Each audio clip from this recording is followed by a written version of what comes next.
on aura chaud. Alors, je sais pas, il y avait... Et plus on ira vite, moins on aura chaud. Alors, je fais appel. José, alors Serge m'a donné un pouvoir. Il est à la réunion au Parc des Bauges ce soir sur tout ce qui est thème forêt. Emmanuel, Nathalie qui est représentée par Par moi, je crois, non. par Nathalie, par C'est Jean-Paul, moi, ouais. Serge, Brigitte qui a donné son pouvoir à Jacques. Nathalie, Michel qui a donné son pouvoir à Nathalie. Elle nous rejoindra peut-être tout à l'heure. Stéphanie qui a donné un pouvoir. Jean-Paul, Nino, Armel, Laurent qui s'est excusé, pas donné de pouvoir. Pas de pouvoir. Régis, Sandra, Jacques, Sébastien, Ludovic et Fabienne. Donc pour ce conseil de ce soir, on a un volet ressources humaines, enfance, jeunesse, commande publique, avec le marché de la restauration scolaire, une demande de subvention pour des travaux et des affaires foncières. Bon, dans un premier temps, comme d'habitude, c'est l'approbation du procès-verbal de la séance du 22 mai 2025. Est-ce qu'il y a des observations, des commentaires? Tout le monde est OK? On est sûr que ça marche, là, cette fois. Ça enregistre. Oui, mais regarde, tu parles, la caméra bouge. C'était une fausse manip la dernière fois. Voilà, donc pour ce procès-verbal, qui est contre? Qui s'abstient? Merci. Alors, la note, c'est Nathalie qui ouvre le bal avec les ressources humaines. Ce soir. Oui. Ok. Donc, la première délibération a été vue en commission affaires scolaires, qui a donné un avis favorable. Et donc, c'est pour présenter les différents changements au niveau du service scolaire et service administratif et périscolaire. Donc, il convient d'apporter des modifications au tableau des emplois permanents de la commune afin de prendre en compte des ajustements mineurs opérés au niveau du service scolaire, et ceci dans la perspective de l'organisation de la rentrée scolaire 2025-2026. Pour rappel, les agents relevant du service enfance-éducation représentent plus de la moitié des effectifs communaux, 11 postes sur un total de 20. Tous ces agents sont des agents à temps non complet. Les 11 postes représentent 6,52 d'équivalent temps plein sur un total de 7,25. Les ajustements à opérer concernent le temps de travail de 4 postes. Ils peuvent se résumer comme suit. Tous les ans, Gaëlle, la responsable des affaires scolaires, restructure en fonction des départs qu'il peut y avoir et des choses. Elle repense à chaque fois son planning. Donc, c'est pour ça que c'est une délibération qui revient normalement tous les ans parce qu'il y a toujours des modifications. Donc, ça concerne 4 postes. Je ne vous donne pas le détail des changements d'horaire, ce n'est pas ça le plus important. Elle a adapté. Donc, le temps de travail des postes, quotité de temps de travail, est susceptible d'être ajusté pour tenir compte de la date effective de prise de ces fonctions par l'agent recruté, dans la mesure où le temps de travail des postes est annualisé pour tenir compte des calendriers scolaires. À noter que ces emplois seront occupés par des fonctionnaires ou, à défaut de fonctionnaires, par des contractuels pour les postes P4, P10, P11, P12, conformément aux dispositions de l'article L332-8-2, recrutement d'un fonctionnaire infructueux, ou de l'article L333-14 pour la vacance temporaire d'un emploi dans l'attente de recruter un fonctionnaire. Par des contractuels recrutés par voie de contrat à durée déterminée, et ceci dans la mesure où les quotités de temps de travail des emplois sont inférieures à 16,5 heures, conformément aux dispositions de l'article L332-8-5 du Code général de la fonction publique territoriale pour le poste P10 et P11. Les emplois concernés, compte tenu de la nature des fonctions exercées, sont assimilés à des emplois de catégorie C. Compte tenu des difficultés de recrutement rencontrées, il est proposé de prévoir que ces emplois puissent être occupés par des agents relevant du cadre d'emploi des agents territoriaux d'animation pour le poste 10 et du cadre d'emploi des agents techniques territoriaux pour le poste 11, poste 12, quel que soit le grade. Enfin, le recrutement des agents sera prononcé à l'issue d'une procédure garantissant l'égal accès aux emplois publics. On a d'ailleurs les annonces qui passent en ce moment pour la période de recrutement. Pour le service administratif et périscolaire, après une étude approfondie des missions indispensables au bon fonctionnement des services et suite à la demande des agents, il est proposé au conseil municipal d'augmenter le temps de travail hebdomadaire des responsables de la bibliothèque, des affaires scolaires et d'un adjoint d'animation.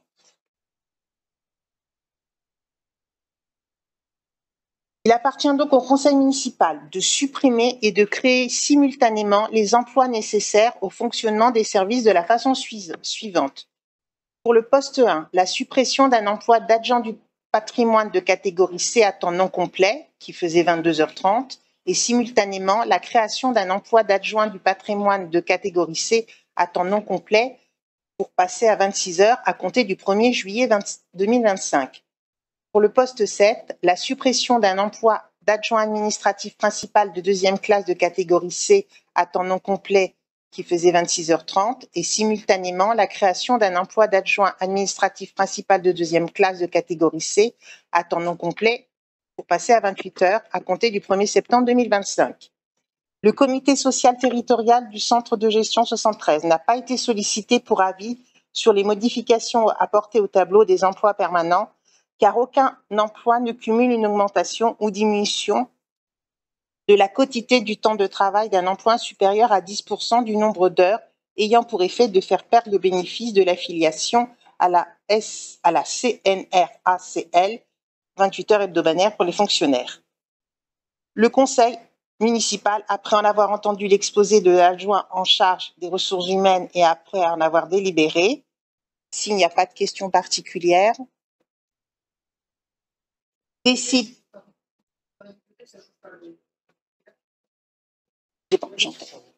J'entends pas.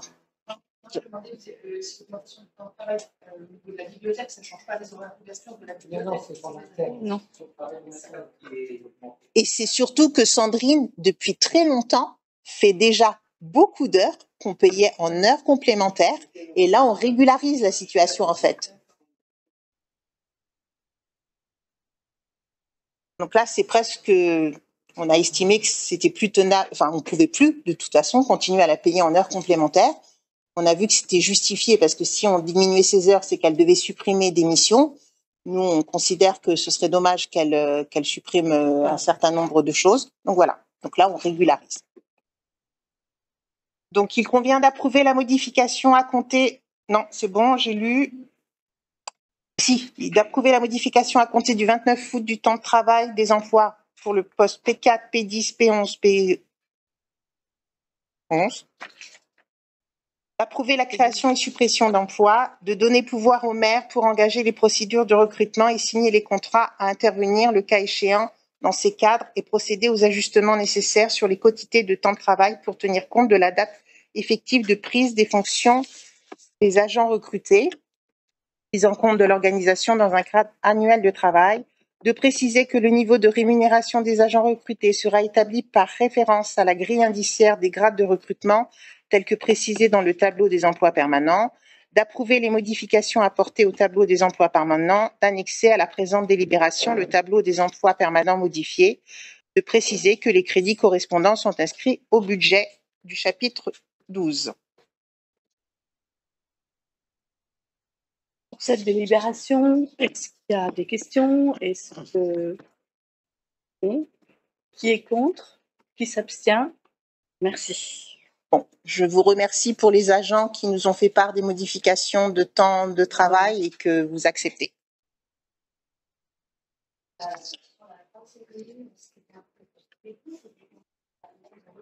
Oui. Ah, ouais, Aurélie, c'est ce que je l'ai lu 10 fois, mais... Oui, j'ai vu. Merci, Sandra. Alors, après... Alors, les frais de déplacement des agents communaux? Alors oui, remboursement des frais de transport, des frais de repas et d'hébergement engagés par le personnel dans le cadre de déplacements temporaires liés à une mission. Alors, je rappelle qu'est considéré en déplacement l'agent qui se déplace pour les besoins du service hors de sa résidence administrative et hors de sa résidence familiale. La commune de Mouxy ayant délibéré le 12 janvier 2012, il convient d'actualiser les modalités de remboursement. Oui, Aurélie s'est aperçue que pour l'instant, il y avait des remboursements qui arrivaient à passer, mais qu'on n'était pas du tout dans les clous, parce qu'on n'avait pas fait la bonne délibération qui permet d'être justement dans le cadre de ce qu'on pratique nous. Donc voilà.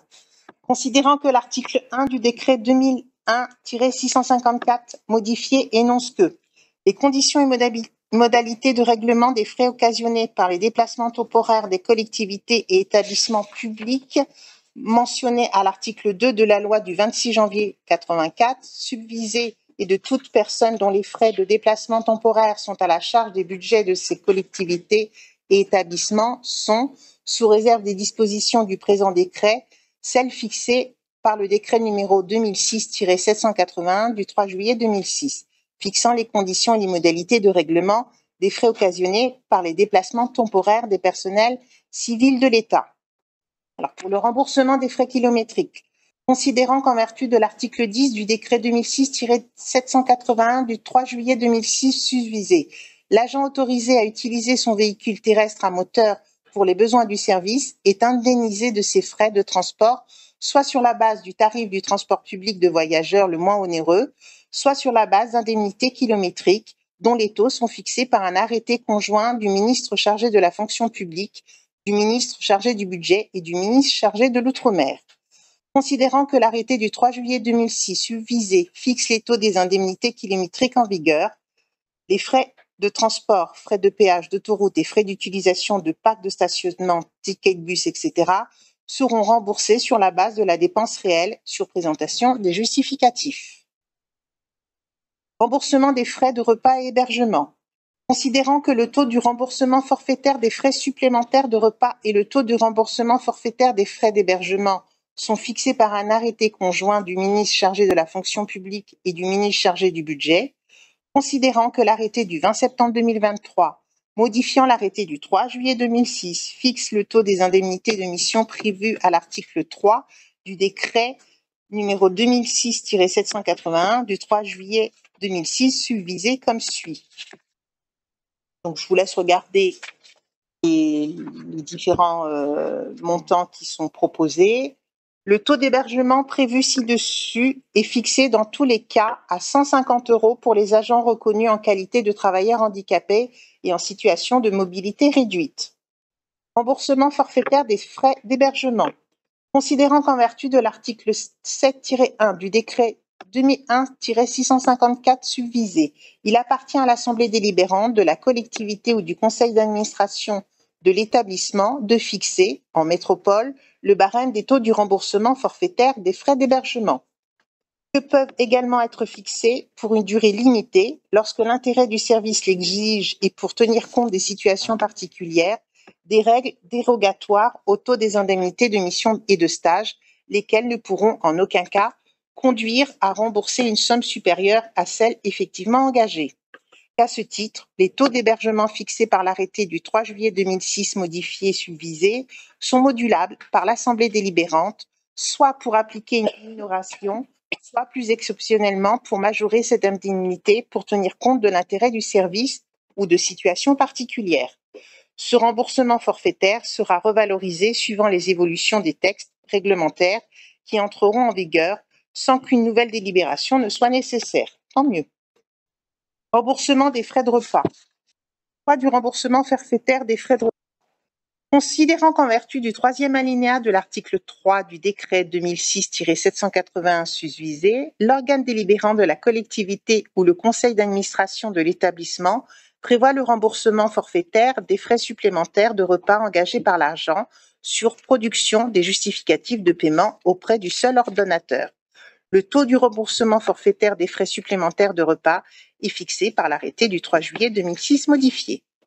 Ce remboursement forfaitaire sera revalorisé suivant les évolutions des textes réglementaires qui rentreront en vigueur sans qu'une nouvelle délibération ne soit nécessaire.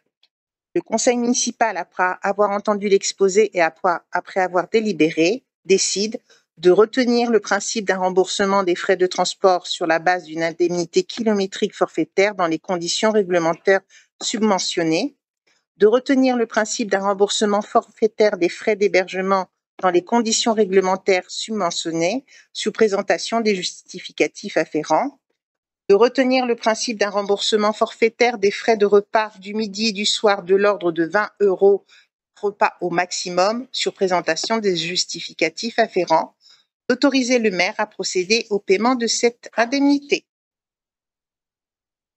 Donc, sur ces remboursements de frais, est-ce qu'il y a des questions? Non. Oui, Emmanuel. J'ai une question. Moi, c'est très clair, hein, ce que vous avez expliqué. C'était juste savoir comment l'outil agissait concernant les demandes de remboursement des agents qui font des stages, des formations au CNFPT. Ils ne complétaient pas les remboursements directement faits aux agents par CNFPT. Moi, j'en ai moi une télé qui est très très ancienne et qui prévoyait justement le comblement des kilomètres qui n'étaient pas pris en charge par le téléphone. Très très ancien et je crois pas qu'on ait passé récemment de frais dans ce sens-là en fait. Parce que les agents n'ont pas demandé. Là, on est sur des déplacements ou des formations en dehors du CNFPT. C'est assez rare, en fait. Okay. C'est tel que moi je l'avais compris, mais je voulais m'en assurer. C'est surtout Sandrine qui va souvent savoir. Oui, voilà. Nous, là, on se rend compte que les frais qu'on a à rembourser, surtout pour la bibliothécaire, qui, elle, bouge beaucoup. Et puis, voilà, ou des formations, des fois, que vous avez pu faire aussi, ouais. Oui, tout à fait. Ouais. Je me suis fait stopper par la trésorerie. Pareil, il est un peu en dessous de celui du privé, mais bon. Ouais, c'est l'État. Oui, c'est ce qu'on nous demande. 20 €. Voilà. En privé, j'ai à 0,797. Après, sur le déjeuner, c'est 22, 23 €. Oui, attends, ça fait c'est l'État. Enfin, oui, c'est l'État. Oui, c'est l'État, c'est ça. Oui, oui. Donc, pour cette délibération, qui est contre? Qui s'abstient? Merci. Alors, mise en place d'une part supplémentaire IFSE régie dans le cadre du RIF 7. Alors, il est proposé d'instituer une indemnité de responsabilité au titre des fonctions de régisseur d'avance et de recettes au profit du personnel. Instauration de l'indemnité de responsabilité pour les régisseurs d'avance et de recettes. Le versement de l'indemnité de responsabilité des régisseurs d'avance et de recettes de la collectivité est fonction d'un barème de référence fixé par un arrêté du ministre chargé du budget. L'arrêté en vigueur est celui du 28 mai 1993, modifié par l'arrêté du 3 septembre 2001, relatif au taux de l'indemnité de responsabilité susceptible d'être alloué aux régisseurs d'avance et aux régisseurs de recettes. Alors, vous avez le tableau qui indique les montants d'indemnité à verser en fonction des sommes qui sont tenues par les différents régisseurs. Nous, ce qui nous concerne pour l'instant, c'est l'indemnité de 110 € pour Catherine, qui s'occupe de tout ce qui est funéraire, location de salle, occupation du domaine public. Isabelle, qui s'occupe aussi de tout ce qui est régie d'avance des cartes bleues et tout. Et Gaëlle, qui est à 160 € parce qu'elle a une encaisse de 8 000 € par mois. Pour les cantines. Voilà, pour la cantine. C'est quoi les cartes bleues? Alors, nous, quand on a une régie d'avance, on a une carte bleue. On peut avoir une carte bleue. Oui, on a une carte carte collectivité. Oui, comme moi j'ai une carte bleue Trésor public notaire. Voilà, une petite somme dessus, voilà. Ouais. Si on veut faire un achat spécifique sur Internet ou en urgence, par exemple, il y a un plan de crise, par exemple, la glacière ou un plan de crise, il faut aller acheter de l'eau, on peut utiliser cette carte. C'est considéré comme une régie, du coup. Ah oui, ça fait partie, oui. C'est un règlement. Oui, mais comme moi, j'ai un truc, c'est une de la Caisse des dépôts, en fait. Voilà. Oui, c'est la même. C'est le trésorier qui est Oui, j'ai la même. Ouais. Donc, c'est une indemnité qui est versée une fois par an, hein, c'est pas tous les mois. Donc, ça représente 380 là pour les trois personnes qui doivent être indemnisées. Les montants indiqués sont les montants maximums imposés par les textes. Une collectivité territoriale peut prévoir des taux inférieurs à ceux qui figurent dans la disposition réglementaire. En cas de modification réglementaire, les montants versés seront ceux fixés par le nouvel arrêté ministériel. Pour une régie de recettes, l'indemnité est versée en fonction du montant moyen des recettes encaissées mensuellement. Pour une régie d'avance, l'indemnité est versée compte tenu du montant maximum de l'avance pouvant être consentie. Un même régisseur, chargé de plusieurs régies, peut percevoir plusieurs indemnités de responsabilité. Seuls les régisseurs titulaires, intérimaires et suppléants peuvent percevoir l'indemnité de responsabilité dès lors qu'ils sont régulièrement chargés des fonctions de régisseur d'avance ou de recettes ou de fonctions cumulées. Cette indemnité sera donc octroyée aux suppléants dès qu'il s'agit d'un agent public et lorsque ce dernier assure effectivement le remplacement du régisseur titulaire. Il peut être procédé en accord avec le comptable au début de chaque année à une révision éventuelle de l'indemnité de responsabilité allouée sur les bases des avances ou recettes constatées au cours de l'année précédente. Pour les régies saisonnières, le régisseur perçoit une indemnité de responsabilité si la régie fonctionne effectivement au-delà de 15 jours. Le montant de l'indemnité peut être majoré dans la limite de 100% pour les seuls régisseurs de recettes si les conditions suivantes sont réunies. La régie doit être ouverte au public au-delà des périodes normales d'exécution du service. Le nombre hebdomadaire moyen d'opérations d'encaissement doit être supérieur à 200. Les bénéficiaires de cette indemnité sont les agents titulaires, stagiaires ou à temps complet, à temps non complet ou à temps partiel en fonction dans la collectivité exerçant les missions permettant le versement de cette prime. Clause de revalorisation. L'indemnité fixée par la présente délibération fera l'objet d'un ajustement automatique lorsque les montants seront revalorisés ou modifiés par un texte réglementaire. Date d'effet. Les dispositions de la présente délibération prendront effet au plus tôt à la date de transmission de la délibération au contrôle de légalité en application du principe de non-rétroactivité d'un acte réglementaire. Crédits budgétaires, les crédits correspondants seront prévus et inscrits au budget. L'attribution de l'indemnité fera l'objet d'un arrêté individuel. Le conseil municipal, après en avoir délibéré, décide d'accepter d'instituer l'indemnité de responsabilité pour les régisseurs d'avance et de recettes dans les conditions énoncées ci-dessus, d'inscrire les crédits nécessaires, de dire que les crédits nécessaires à la rémunération et aux charges des agents nommés dans les emplois sont inscrits au budget communal. Juste, en fait, l'exposé est très clair, hein, voilà, j'ai tout à fait compris ce que c'était. Mais du coup, si c'est obligatoire 2006, alors je mets aussi les municipalités où j'étais avant.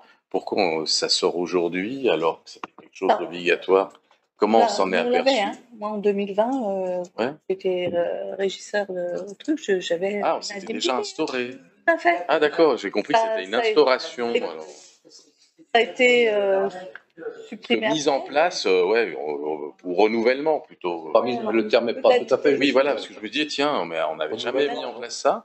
C'est-à-dire que la actualisation. Ouais, voilà, oui, parce que les régies n'ont pas été Comment on dit ça?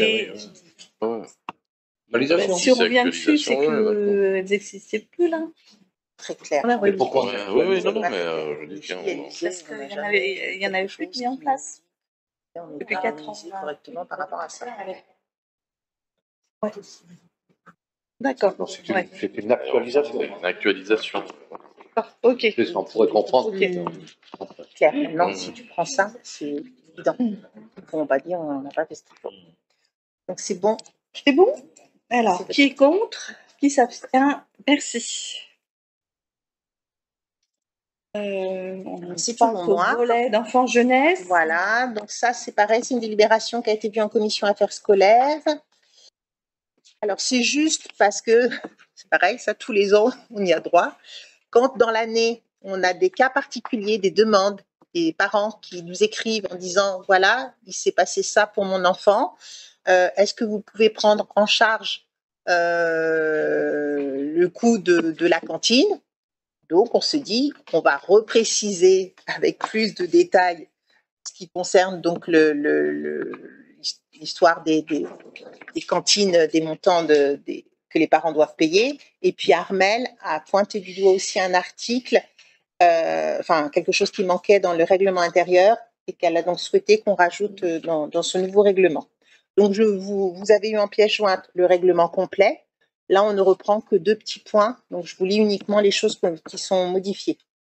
Article 4. Il est précisé que tout repas commandé est dû, ce qui inclut les jours de grève, les absences de professeurs, quel que soit le motif, les absences d'élèves. Le certificat n'est pas pris en compte. Voilà, parce qu'on a eu quelqu'un qui a dit les instituteurs étaient absents, c'est pas de notre fait. Voilà, on veut que vous preniez en compte. Et nous, si toute une classe est touchée, on ne peut pas prendre en compte. Voilà, donc on le précise. Article 7, soins et propreté de l'enfant. En cas d'accident de propreté d'un enfant, les agents communaux sont amenés à procéder au change et potentiellement à la prise de douche. En cas de refus de votre part, il est impératif de nous le faire savoir par écrit dès la rentrée scolaire. Alors là, les douches, éventuellement, c'est parce que il y a des enfants qui, des fois, ont la gastro, sont tellement malades que il faut les changer, mais il faut carrément les doucher. Et là, on se dit, il faut se couvrir parce que l'agent sache d'avance si en effet il a le droit de le faire ou pas. Parce que si ça se sait après, que ça se retourne contre nous. S'il n'a pas le droit, il reste. On appelle les parents en disant voilà ce qui se passe, voilà ce qui se passe, qu'est-ce qu'on fait? Mais on ne le fera pas d'office si tu veux. Oui. Oui, mais maintenant, tu sais, il faut l'autorisation pour tout. Hein, donc. Mais on préfère se couvrir. Il vaut mieux parce qu'il y a eu un cas où un petit garçon voilà. Alors, on n'aura sûrement peut-être aucun courrier de parents qui dira qu'il est contre, mais au moins on évoque le point.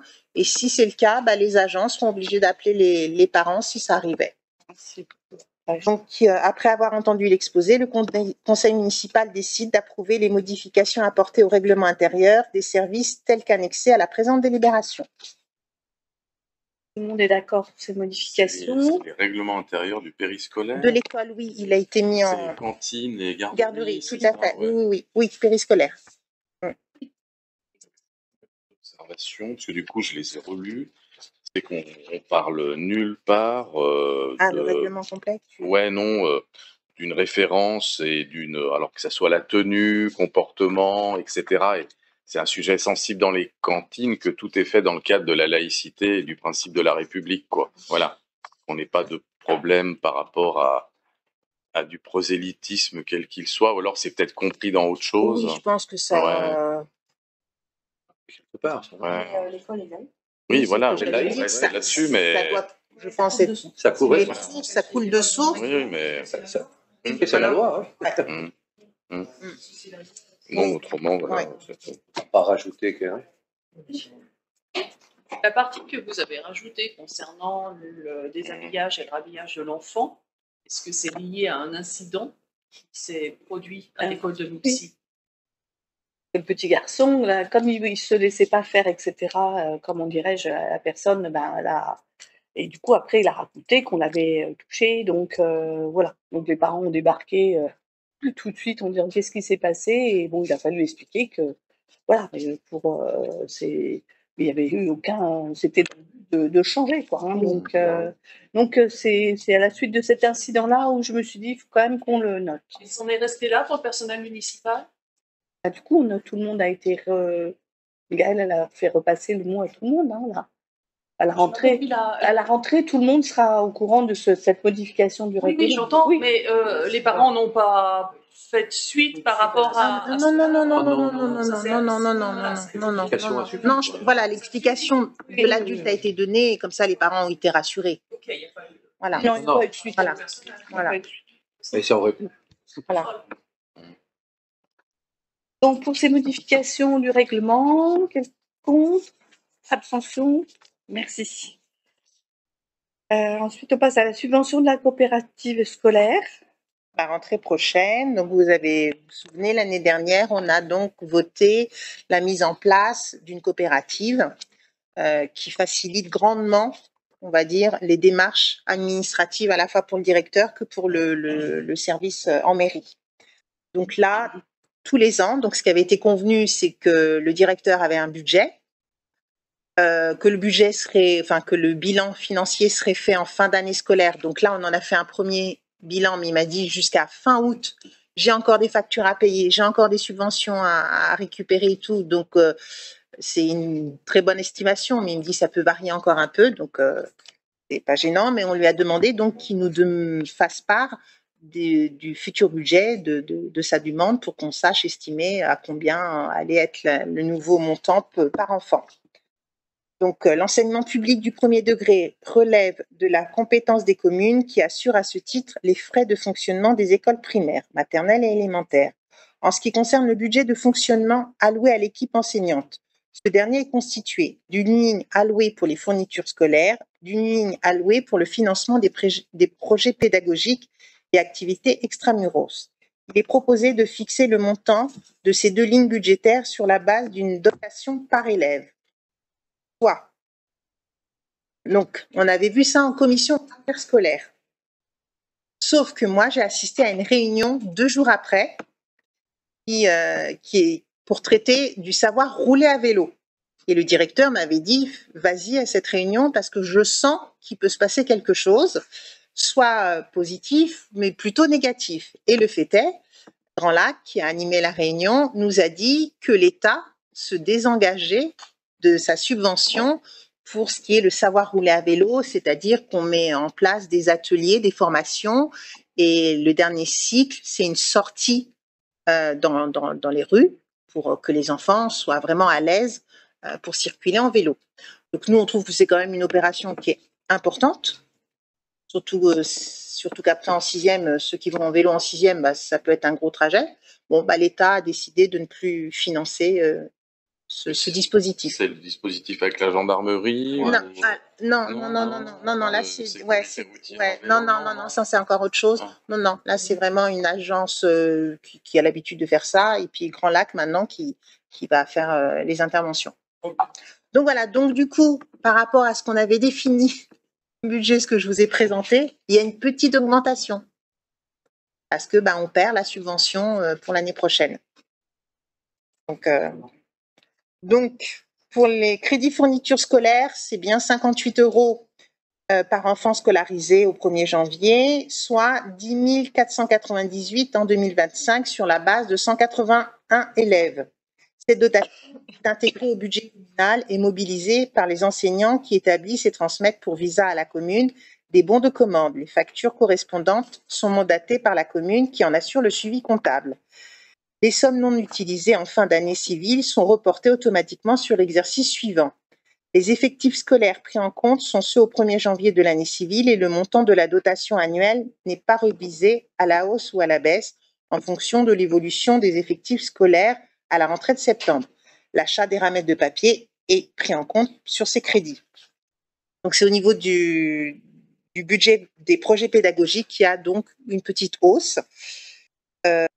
Crédit projet pédagogique et activités extramuros, 61 € par enfant scolarisé au 1er janvier, soit 11 041 € en 2005 sur la base de 180 élèves.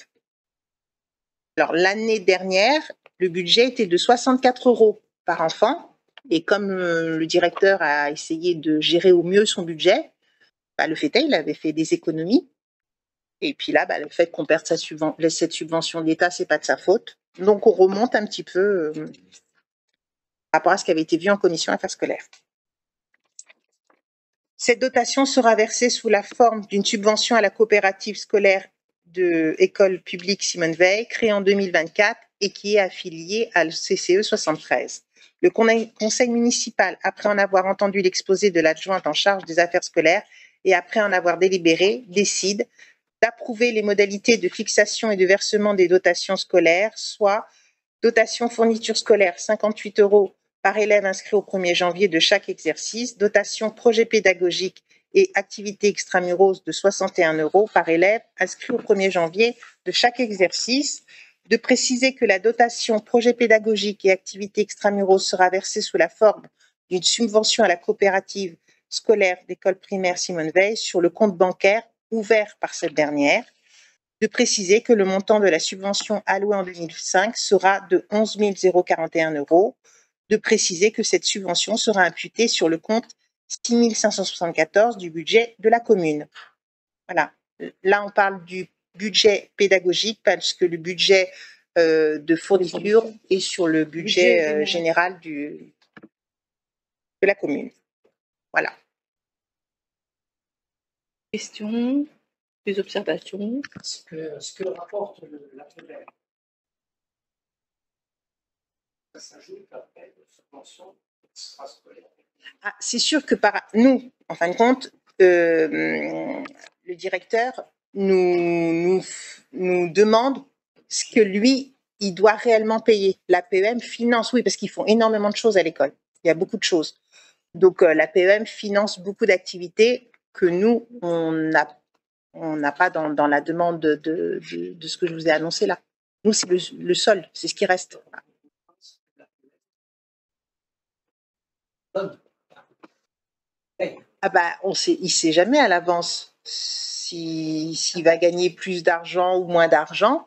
Et c'est pour ça qu'après, lui, son résultat sur son budget, il va nous dire, bon, bah, le fait que j'ai pu faire des économies parce que, bon, à la fois, il a eu plus d'argent sur les photos, voilà, sur la kermesse ou des choses comme ça. La PEM, quand il décide de financer quelque chose à l'école, paye, par exemple, il y a un quart à payer, il paye le quart ou il verse à la coopérative et c'est l'école qui paye le quart? C'est le directeur qui paye le quart.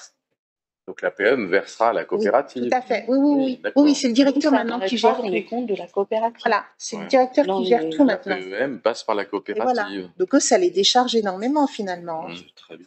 Eux, ils ont juste à dire, on a récolté telle somme, on vous donne par classe, voilà, et puis... Au sein de l'école, en fait, ça a institué ça, en fait. Alors, mais voilà, ça n'empêche pas la PEM d'abonder s'ils en a besoin. En début d'année, ils vont avoir, ils vont proposer, si tu veux, différentes sorties, projets. Et puis la PEM va dire oui, ça, on est prêt à donner tant ou pas, et voilà. Donc, pour cette allocation, qui est contre? Qui s'abstient? Alors, une abstention. Merci.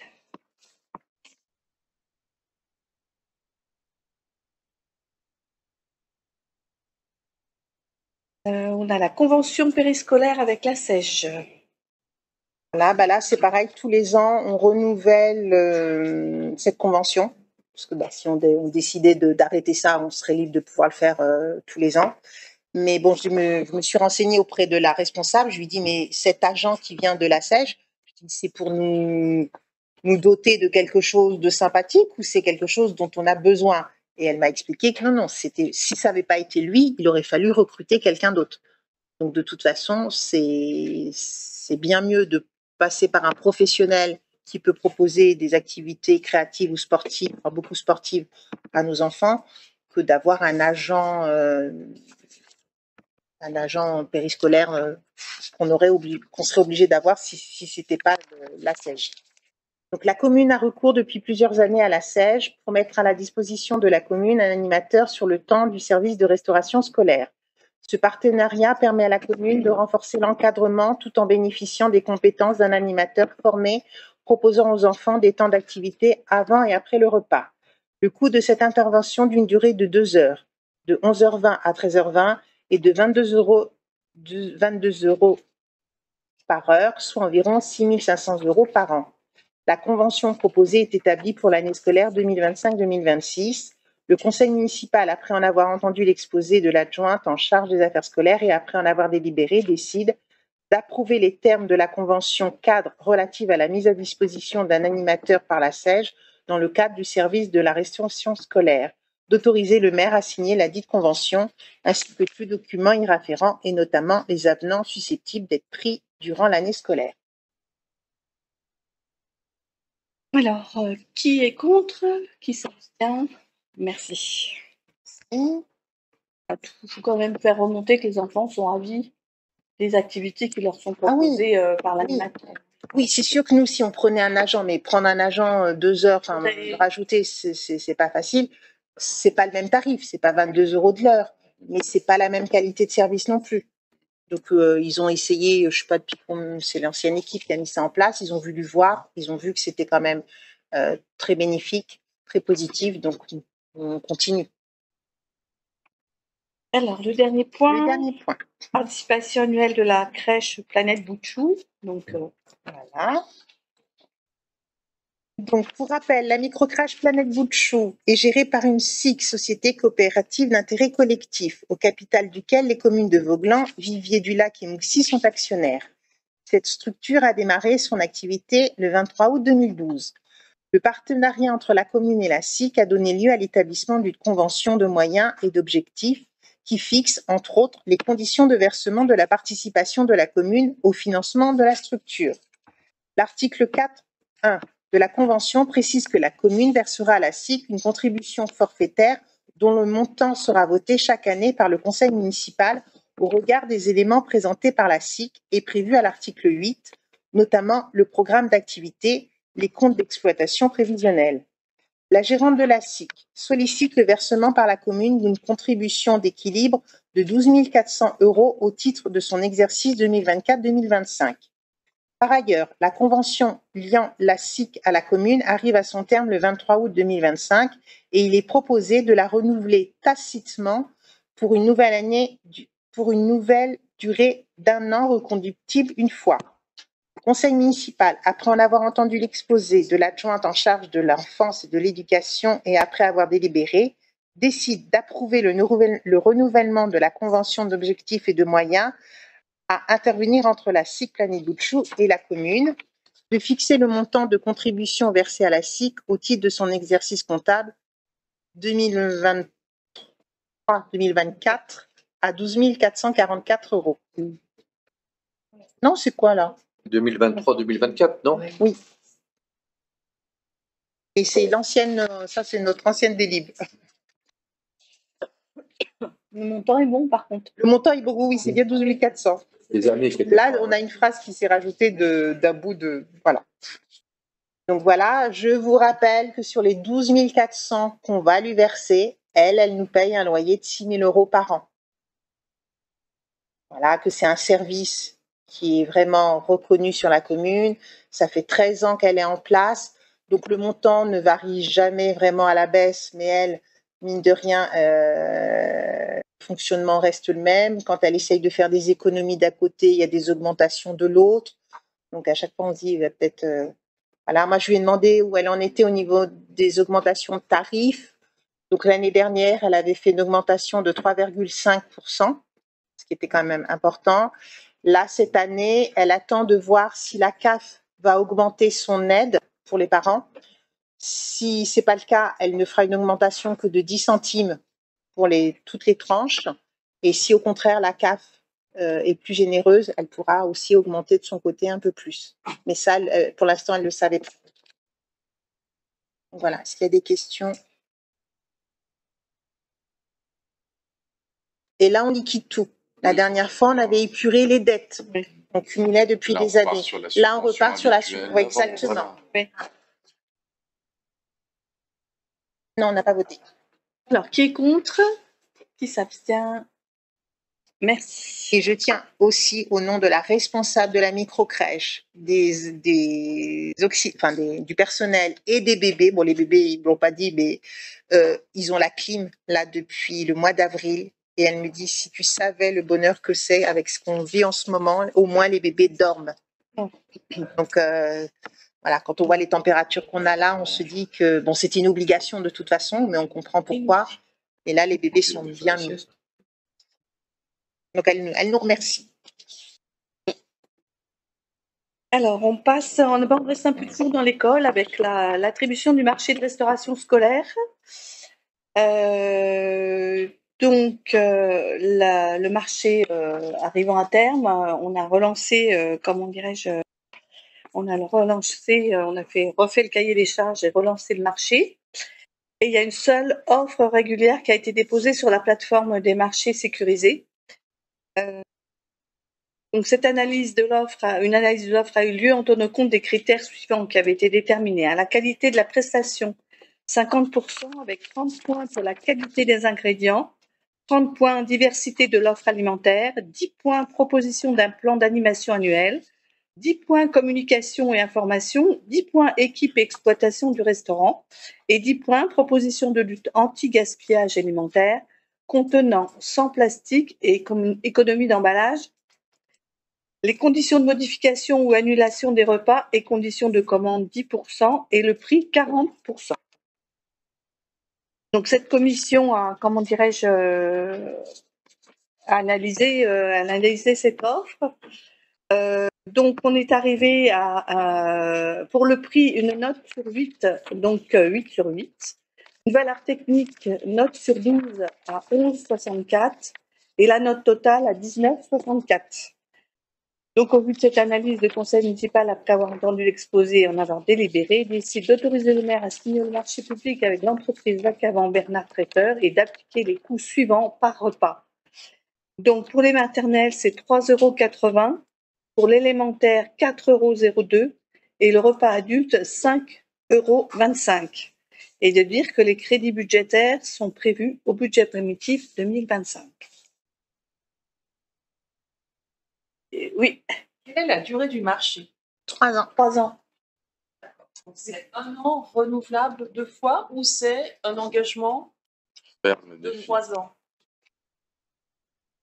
Renouvelable 2 fois. 1 an renouvelable? Ouais. 2 fois. 2 fois. Oui, chaque fois 1 an. Et la fin du contrat actuel de sortie, c'est la rentrée. C'est le fin août. Ouais. C'est vrai que bon, on a eu l'info, c'est vrai, en commission scolaire. Moi, j'étais pas dans la commission d'appel d'offres. Et c'est vrai, en gros, ce soir, on peut pas dire, comme il y a eu quand même un répondant, si on peut dire, au marché, il n'est pas infructueux. Donc on a 2 options. Ce soir, si j'ai bien compris, c'est soit on l'attribue pour que ça commence vraiment en septembre, et c'est vrai que septembre, c'est demain, soit, j'ai juste regardé les marchés, hein, on aurait l'option de lancer une nouvelle procédure. Ça serait possible parce qu'on était en marché adapté. Elle est régulière, l'offre. Hein. Oui, elle est régulière. recevable, hein. On peut pas relancer un Elle est marché. recevable Ah parce oui, que elle n'est pas infructueuse, non. non, c'est pas du tout infructueuse, donc Non, on non. doit l'avoir. Elle est recevable. Mais donc, comme j'ai vu que seul le conseil municipal était décidaire de l'attribution, il y aurait possibilité peut-être de relancer un nouvel appel d'offres en essayant de provoquer un petit peu de concurrence et qu'on ait finalement, parce qu'en fait Vacavant n'était pas satisfaisant, il y avait eu un peu cette frustration en commission de dire finalement il n'y a que lui, on va être obligé de le reprendre. Alors moi je pensais que la commission d'appel d'offres avait décidé, et en fait certes il n'est pas infructueux, mais c'est au conseil qui est souverain de décider si on valide le marché ou si on relance une procédure d'appel d'offres. Il y aurait cette possibilité-là. Apparemment, on était en appel d'offres en MAPA, en marché, c'est ça, hein, de procédure adaptée, c'est ça? Est-ce qu'on a y gagné de relancer? Ou pas, Oui. Voilà, c'est ça, mais c'est la Surtout question. que- Voilà, oui. Surtout Ouais. qu'on a Pourquoi il y en aura un deuxième maintenant? Non, qu'il y en avait alors ce qu'un qui s'est avant passé, c'est que quand on a déposé l'offre, on pouvait voir qu'il y avait des prestataires qui avaient retiré l'offre. Donc c'est pas qu'ils n'ont pas vu, mais on s'est dit tiens, les 3 en l'occurrence a retiré l'offre, mais il n'a pas donné suite. Alors après, j'ai quand même voulu qu'on se renseigne auprès d'autres communes, voir où en étaient un peu les tarifs des autres prestataires, et au final, ils sont beaucoup trop chers. Donc, on n'aurait pas gagné. On n'aurait pas repris, enfin, les 3 n'étaient pas la bonne option non plus. Certains prestataires, tu as suffisamment Oui. de clients. Bien sûr, Parce que ouais. les nouveaux clients, Oui, les prix avec les Oui, non, mais c'est sûr que c'est coincé. Voilà. Ouais. Moi, je me réfère quand même à l'analyse de l'offre où ils arrivent à 19,64 quand même. Oui. Non, S'il les y avait parents. des choses qui... Si. Je sais pas, moi, je Si. Ouais. Alors, les dernières nouvelles, quand même, sont quand même plutôt... Alors, il avait fait des efforts, et nous, par rapport, parce qu'il y avait une enquête avant de lancer le marché, je m'étais dit, ce serait bien qu'on consulte aussi les parents. Donc, à travers le conseil d'école, on a convenu avec eux de faire un sondage, que les parents disent exactement ce qu'ils aimeraient avoir, quitte à changer, ce qu'ils aimeraient avoir. Donc, ils ont bien répondu. Pour le coup, ils demandaient beaucoup de choses. Donc là, je me suis dit, eh ben, on est embêté parce que je pense que si je demande ça, j'aurai personne qui pourra répondre. Et j'ai dit, et après, le prix va être à combien? Donc, on a quand même demandé certaines améliorations qu'on estimait possibles. Donc, on s'est dit, vacamment, on pense qu'il pourra répondre. C'est ce qui s'est passé. Les autres ont retiré le marché, n'ont pas donné suite. Moi, je pense pas que ce soit ça qui bloquait parce qu'on demandait des choses en disant que c'était optionnel. Voilà. Là, ça part pour 1 an, et au bout d'1 an, on pourrait ne pas renouveler sans pénalité? Ah oui, puis c'est renouvelé. Bah oui. En pénal, bon, de toute manière, maintenant, c'est vrai, au mois de septembre. Mais donc quand on voit quand même ce qu'on a demandé et ce qui répond, on se dit, nous, quand tu fais l'analyse du dossier, c'est pas catastrophique. Après, les parents, ils vont te dire, oui, le gamin, il dit que c'est pas salé, qu'il n'y a pas de beurre, qu'il n'y a pas de mayonnaise, qu'il n'y a pas de crème. Le problème, c'est que c'est les nutritionnistes aujourd'hui qui mettent un veto là-dessus. Donc n'importe quel prestataire va plus avoir des choses très riches. Donc c'est sûr que moi, les adultes qui mangent, ils rajoutent du sel. Pourquoi? Parce qu'on va dire il faut plus saler autant les aliments, même pour nous, c'est pas bon pour la santé. Donc voilà, donc ça manque de saveur, on est d'accord. Mais on me disait qu'il y avait des améliorations, donc on espère que ça Le va barbecue continuer était très bon. Voilà. Moi, j'ai mangé, ça allait bien. Les enfants mangent. Il n'y a pas de restant. Hein, Jacques? Oui, là, les enfants, il y a des enfants, une fois que tu es sorti des hamburgers, des frites, des pizzas, des pâtes bolognaises, ils sont pas très fans de tout. Voilà. Ouais. Donc, voilà. Non, on part comme ça, Ludovic, parce que je crois que c'était même pas la peine de relancer, parce qu'on s'est dit, là, bon, on n'a pas compris, mais c'est comme ça. Donc pour ce marché, qui est contre? Qui s'abstient? Merci. 5e point, demande de subvention pour la restauration des lavoirs communaux. Depuis 2005, le parc naturel régional des Bauges négocie chaque année une enveloppe budgétaire à disposition des communes pour accompagner des projets de restauration et de mise en valeur du patrimoine. La commune de Mouxies a décidé de restaurer des lavoirs communaux. Ce projet est estimé à 2 800 € hors taxe et la subvention attendue serait de 50% du montant hors taxe pour une aide maximum de 5 000 €, soit 1 400 €. Le conseil municipal, après en avoir entendu l'exposé et après avoir délibéré, décide d'approuver le projet de réfection des lavoirs et d'autoriser le maire à solliciter une aide financière du Fonds du patrimoine bâti pour le financement de ce projet. Donc, pour cette demande de subvention, qui est contre? Quel lavoir et quels travaux? Alors, alors, il y aurait les matins là-haut. Il y avait la reprise du lavoir là-haut, les matins. Et l'autre, c'était la toiture aussi. Non? Et la toiture. Voilà. Par contre, l'autre, c'est lequel? Il n'y a qu'un seul lavoir concerné. Non, Non, il y en a deux. Alors, on cherche le deuxième. Projet de réfection des lavoirs. Deux lavoirs. Oui, non, vous avez dû, c'est ça? Oui. Oui, j'ai corrigé depuis. Il y a deux À lavoirs. la relecture, ça a été corrigé. Deux lavoirs. Pardon. Et après, Et l'autre, ben, ça là. Alors, il y en a quatre. Hein. Ah. On va commencer par celui des Mentances. Oui. Le deuxième, je vais Moi, j'avoue. allez, pardon. Il y en a un, Chafardon, mais c'est Chafardon. Oui, je crois que c'est Chafardon qu'on a dit qu'on allait faire quelque chose. Il me semble que oui, c'est ça. Parce que les gars avaient fait d'autant c'était Gabriel Cohen, il y avait eu le lavoir du Chenose. Et c'est les gars qui avaient peint eux-mêmes. Hein, Oui. ouais. Donc, pour la restauration de ce petit patrimoine, qui est contre, qui s'abstient, merci. Dans le 6e point, il y a 2 points sur des régularisations foncières. Je laisse la parole à Nino. Oui, alors il y avait déjà les travaux de la route du Sarton. Il y avait surtout des régularisations à faire. Il y a aussi quelques échanges et quelques achats. Globalement, c'est souvent de la régularisation. En fait, c'était les parcelles privées en fait étaient déjà utilisées par le passage en fait, et les clôtures étaient déjà retirées, donc c'est plutôt de la régularisation à ce niveau-là. On a quand même quelques achats et quelques échanges.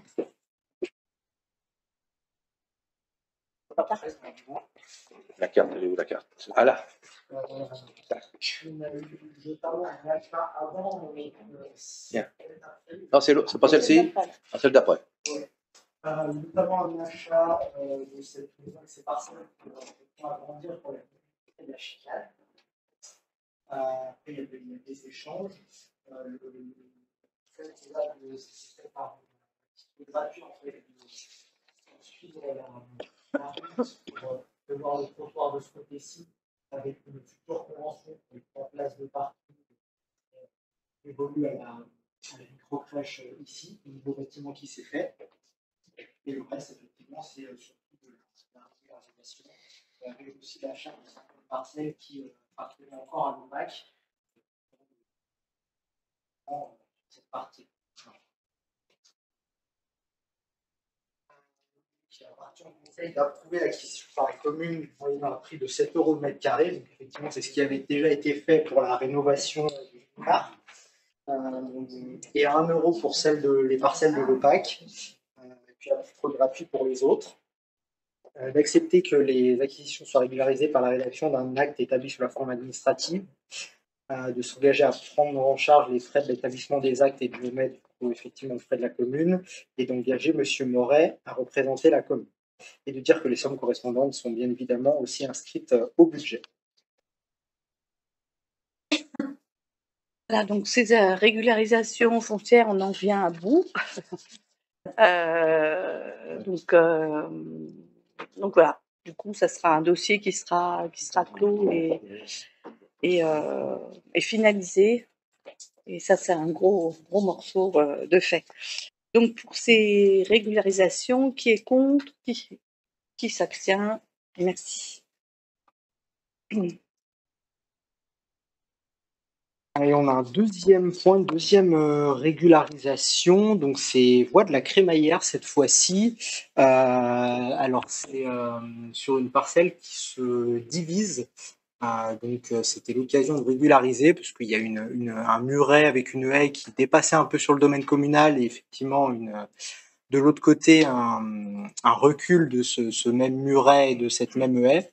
Donc l'idée, voilà, c'était de régulariser ça.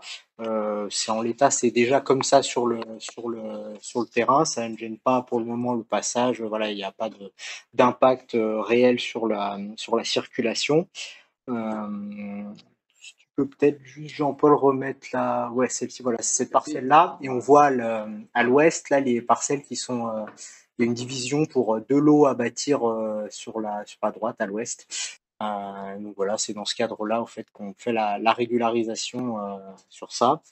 Donc il y a un peu plus effectivement qui est cédé au consort Brunier, un peu moins à la commune. Donc ça représente pour l'un 41 mètres carrés, pour l'autre 25 mètres carrés. Donc toujours au prix de 7 €. Donc il appartient au conseil municipal d'approuver cette acquisition et de céder les parcelles aussi concernées, d'accepter parce qu'effectivement du coup ça sera fait avec le notaire de la personne qui demande, donc ça sera pas un acte administratif comme pour les régularisations du Sarto. Donc s'engager à prendre en frais les charges d'établissement de l'acte uniquement pour l'acquisition, et de dire que les sommes correspondantes sont inscrites au budget. Moi, je m'abstiens. Oui. J'ai fait le message d'édition. Et finalement, je ne tiens pas spécialement à faire l'acte. Si la commune peut passer par la société des actes administratifs, moi, ça me convient tout à fait. Voilà. C'est le choix vraiment de la commune. Voilà. Déjà, je m'abstiens parce que j'ai fait le montage et je me suis aperçu avec les géomètres justement de ces débordements, de ces régularisations à faire. Et du coup, alors là, on a fait le choix aussi de faire 2 actes séparés, parce qu'en fin de compte, si on faisait une régularisation, un échange, en fin de compte, quelque part, nous, la commune, on était un peu perdants sur les frais de notaire. Donc du coup, voilà, je pense qu'on va rester comme ça pour celui-là. Et puis, ok. Donc cette régularisation, qui est contre, qui s'abstient, donc Une abstention, Ludo? Tu t'abstiens?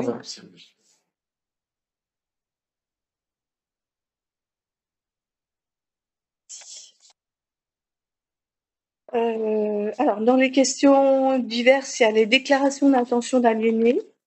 Donc, on a une habitation chemin Notre-Dame-des-Neiges pour un montant de 620 000 €. Et on a une vente chemin du Cray pour un prix de vente de 126 000 €. C'est les deux préemptions qu'on a eues. Il y a un virement de crédit dans la section d'investissement, en considérant qu'il y a lieu d'effectuer un mouvement de crédit dans le chapitre 21 entre les opérations zone maraîchère et régularisation foncière, afin d'imputer une dépense de régularisation foncière suite aux travaux de la route du Sarto. Voilà, vous avez le tableau où il y a cette somme de moins 10 000 d'un côté et plus 10 000 de l'autre. Dans les informations diverses, pour le chemin des Bugnards, on essaye de trouver un consensus avec la société qui avait fait les travaux. Et là, on a su ce matin, en fin de compte, qu'il allait y avoir des sondages, des carottages dans la route pour savoir exactement où le tablier doit être pris, etc. Donc ça, c'est en cours de route, en espérant que on puisse arriver à un consensus avec eux, parce qu'on avait commencé à faire des démarches un petit peu pour mettre en route la décennale, etc. Puis, on s'est dit autant voir l'entreprise directement et puis de voir un peu comment on peut comment dirais-je, négocier les choses. Je dis pas de bêtises, Fabienne? La zone maraîchère, on a réception du chantier prévu demain à 8 h. Donc ça, c'est un chantier quand même qui s'est déroulé tip-top dans les temps voulus, sans accroc, etc. Et vraiment, le maître d'œuvre a vraiment bien suivi tout le chantier. Oui, voilà. Donc là, la parcelle est complètement sans rien. Donc voilà, on est soulagé que ça soit bien déroulé et qu'on ait fini ce chantier. Un petit retour sur la visite à Paris avec les enfants de l'IME, donc ça a été un succès total. Et c'est vrai qu'on a réussi quand même à accéder à l'hémicycle, parce que c'était pas évident. Il y avait un souci au niveau de l'organisation. Mais en tout cas, on a pu assister, 20 minutes, on n'est pas resté plus longtemps avec eux, parce que bon, quand même, les sujets abordés sont quand même très suffisants. Très, comment dirais-je, mais bon, du coup, ils ont vu les débats, ils ont vu un petit peu le ton avec lequel les gens s'apostrophaient. Et puis, c'est aussi le cadre quand même qui est assez magnifique de l'hémicycle. Donc, et puis voilà, et puis surtout, on avait commencé quand on a été reçus à l'Assemblée nationale. On a été reçus par Madame Marina Ferrari, et là, les enfants, on avait préparé dans le train des questions à lui poser. Voilà, donc ça a été: est-ce que vous avez toujours voulu faire ce métier? Il n'est pas un métier. Mais quand voilà, alors la question pratique, est-ce que vous avez le droit de sortir pour les faire pipi? Voilà, donc on les a laissés poser leurs questions. Est-ce que vous gagnez bien votre vie? Elle a répondu qu'elle gagnait très bien sa vie. Mais bon, voilà, donc c'est pour éviter la corruption. Donc je ne suis pas convaincu de l'argument, mais enfin bon. Non, mais c'était un échange qui était vraiment, vraiment très, très, très bien. Voilà. C'est vrai qu'on a frisé la catastrophe, parce qu'en fait, ils prennent plus de rendez-vous qu'il y a de place dans l'hémicycle. Donc, on est arrivé à 15h15 en disant: vous ne pouvez pas rentrer. Je dis: ben non, c'est pas possible. Donc, il y en a un qui s'est mis à pleurer, ça nous a sauvés. Ça a ému le personnel. Et en fait, ils en ont fait sortir pour qu'on puisse rentrer par trois groupes de 3 enfants. Mais on a vu le coup qu'on n'allait pas pouvoir rentrer, quoi. Donc, c'était décevant. Ah ben oui, c'était... Oui. Donc ça, bon, on a... Voilà. Alors, dans les dates du calendrier, ben là, il y a la fête de la kermesse de l'école demain. Et puis, le 27 juillet, la brocante sur le plateau sportif. Alors, du coup, on a déjà fixé les dates des conseils pour le dernier trimestre. Alors, à moins de changements, vraiment, voilà. Mais, donc, bon, ça sera écrit, hein, mais le 18 septembre, le 23 octobre 19h. Le 23 octobre, le 20 novembre et le 18 décembre. C'est bon, ça marche. Le 18, oui. 1h50. Octobre, le 23 octobre, le 20 novembre, le 18 décembre à 19h. Donc, ce conseil municipal est clos. Je tiens à vous remercier de ces 6 mois de travail en commission, en conseil municipal. Et puis, ben, je remercie Aurélie pour la préparation des conseils, à Isabelle pour la retranscription, qui n'est pas toujours évident. Voilà, ben, je vous souhaite à tous de bonnes vacances. Moi aussi, je remercie une question. Oui. Où en est la livraison de l'esquisse de la nouvelle école? La dernière, vous avez dit que vous n'aviez pas de document. Vous aviez suivi lors de la préparation budgétaire de l'année. La livraison était prévue pour mars 25. Alors, du coup, si on arrive à fin juin, je voudrais savoir où ça en est. La livraison de quoi? De l'école? Non. Ah, l'esquisse, ah oui. Oui. Donc on a eu, comment dirais-je, un rendez-vous avec l'architecte, qui nous a présenté deux, trois petites choses.